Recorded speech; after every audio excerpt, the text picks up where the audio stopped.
پر اور کعبہ میں ہی کیوں ولادت ہوئی؟ ہاں جی مقام میں وہ جاننا چاہ رہی ہوں۔ جی، کعبۃ اللہ جو ہے نا کائنات انسانی کا وہ عظمت والی جگہ ہے۔ کعبہ کا معنی ہے بلند جگہ، کاف عین با،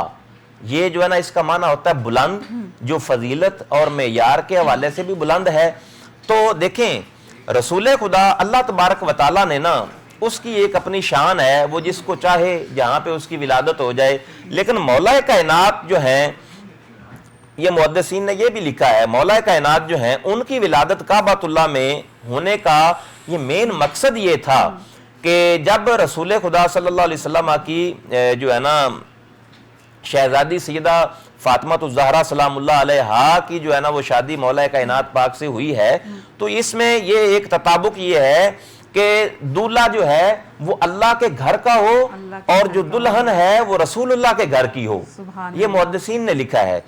اب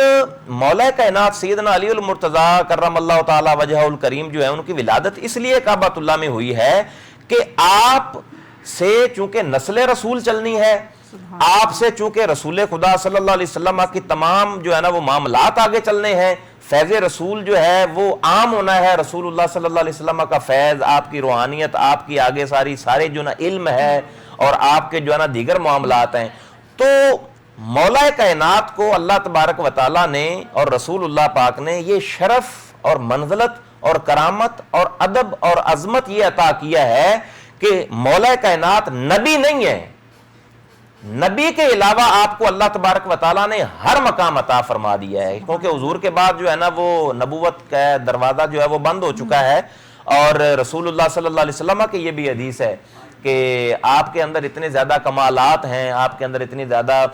جو ہے نا فضیلتیں ہیں، لیکن لا نبی بعدی، میرے بعد کوئی نبی نہیں ہے، آپ بس نبی نہیں ہیں، بس یہ آپ کے پاس مقام نہیں ہے، باقی آپ کے پاس اللہ تبارک و تعالیٰ نے ہر طرح کی منزلت، ہر طرح کا احترام، ہر طرح کا جو ہے نا وہ فضیلت جو ہے نا وہ آپ کے اندر رکھی ہے۔ لیکن